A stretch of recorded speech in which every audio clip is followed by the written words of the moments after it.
Voices you have denied and ignored. We've come today not to reclaim, we've come today not only to reclaim this space, but also to renew our children's faith that our democracy is not for sale. It is the will of the people in America that matters, Mr. Duncan.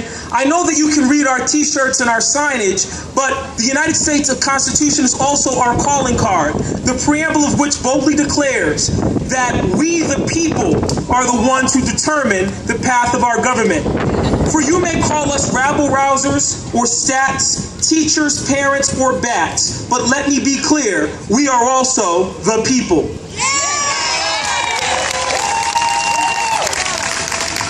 Mr. Duncan, you should know that as educators, and the educators who make up BATS live by three principles: people over profits, parity over charity, and choice over chance. Because if you let the people decide the future of public education, we would spare no expense to ensure that our children had access to the highest quality of instruction, in the safest spaces, with the full complement of courses in counseling, health and wraparound services to help them realize their dreams. That, after all, Mr. Duncan, is the American dream. It is why we pay taxes, not to bail out, prop up, or kowtow to corporations, but to invest in the future of our nation. Not for the profit of CEOs, but to see how much a child's ambition grows when we place premium on human dignity. Now, how, you may ask, Mr. Duncan, have the policies pursued by the DOE and so-called reformers, from Oregon to Kansas to New York to Nebraska, help or hurt us? Let me count the ways. When you came into the department, you pledged a new initiative, Race to the Top, that was supposed to encourage innovation. Instead, it produced despair and devastation. The people have cried out for relief, pointing to the debilitating impact of these policies that have become little more than a slow and deliberate strangulation of the rights of parents, teachers, and our public schools. And what are the deadly ligatures of this strangulation?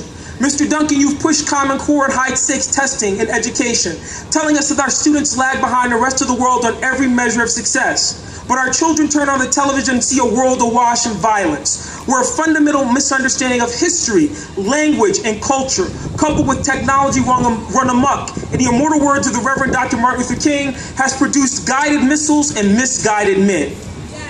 The solution to this dilemma lies in the schools, Mr. Duncan, and those so-called soft subjects dismissed by yours and the previous administrations as unnecessary.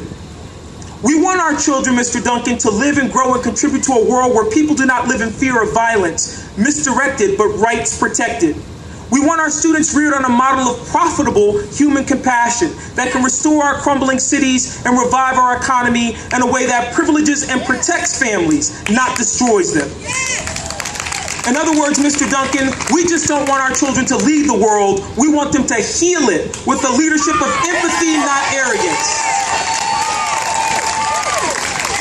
Our Common Core is humanity, not vanity. Mr. Duncan, you have positioned technology as a solution to the education problem and labeled us as technophobes for fairly questioning the appropriate use of that technology. Despite your characterization, we do not fear the future. We are simply mindful of the mistakes that have been made in the past. America needs highly qualified teachers. Our children deserve useful technology and not technology for technology's sake. What is good for Apple and Pearson cannot and should not be the measure of public schools. That is not innovation. That is not innovation, Mr. Duncan. It's corporatization, and we ain't buying it. Mr. Duncan, you've made everything out to be about the collection of data, reducing our youth to test scores. If you'd only take the time to see our students as we do, you'd see first and foremost that they are children, students and scholars who pursue divergent interests. Many have special needs. They're concerned about the future and often wonder why the DOE is working so diligently to close the door of opportunity behind them. They need individualized attention, competent special ed instruction, and a full range of interventions to assist them. And yet, Mr. Duncan, millions of public school children across the country have seen class sizes balloon because of teacher layoffs and budget cuts. We have had to hear you painfully your unfortunate comments about special education. Mr. Duncan, your policies are not innovation, they're alienation. Mr. Duncan, communities around the nation have witnessed highly qualified teachers let go and replaced by novice teachers trained through Teach for America. While we do not question the sincerity of some of those recruits, we have every right to be puzzled by your definition of highly qualified.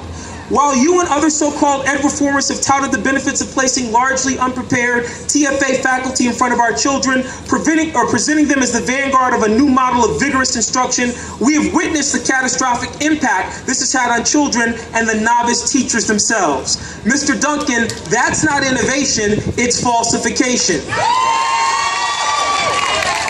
And we ain't buying it. Mr. Duncan, you pledged that you would help root out racial inequality and disparity in the allocation of resources in our schools. But your privileging of charters over true investment in our urban schools has been disastrous, and the segregation of Latino youth in particular is appalling.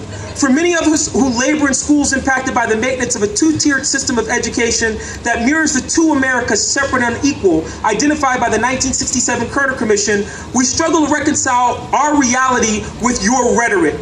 Mr. Duncan, this is not innovation, it's resegregation, shameful, immoral, illegal, and we ain't buying it.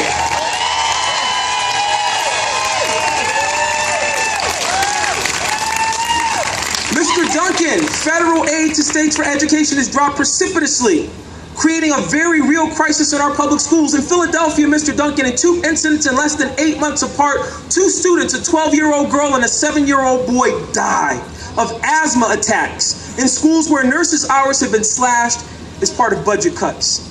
They are unfortunate martyrs to government arrogance and indifference. Mr. Duncan, that's not innovation, it's an abomination.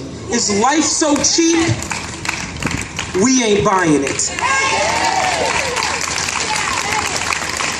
Mr. Duncan, districts across the country have cut funding to music and the arts. It's painful to say that in the city of Duke Ellington, who was educated in the DC public schools.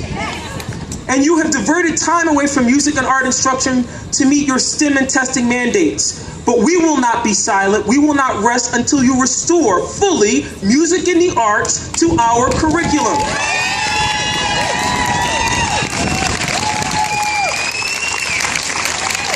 We privilege creating the whole child and increasing creativity in their hearts and minds. Mr. Duncan, your policy is not innovation, it is suppression. It is misguided and fundamentally un-American, and of course, we... Thank you. 2 more. Mr. Duncan, you claim that the forces of the free market, merit pay, and competition would awaken a new spirit of innovation among teachers. Instead, you have presided over the stripping of teachers of the most basic protections associated with democracy, the promise of due process embedded in teacher tenure. Mr. Duncan, let's be clear, that's not innovation, it's subjugation. And Mr. Duncan, when parents and teachers and students have petitioned for redress, ask your department to listen to the will of the people, rethink its policies so detrimental to kids, schools, and communities, you've ignored us. And that is not innovation, it's instigation, it's provocation, and so here we are. We ain't buying it. And when we come upstairs, Mr. Duncan, you should be painfully aware that you will sit down with a group of teachers who are committed to the premise that this democracy has the potential to be a just democracy. And we as the Bats will insist on a just democracy and nothing less. So, Mr. Duncan, let me conclude by saying to you, you rode into office pledging to usher in an era of new innovation. Instead, you brought frustration and devastation. Worse still, you've undermined the very essence of participatory democracy. From Detroit to Dallas, we need less Michelle Rhee and John King, Steve Perry and Paul Vallis. What we really need is hope and change. But we're defining it differently than your boss. Because hope for us, H-O-P-E, honor public education and change course from the destructive policies that have set us back a generation.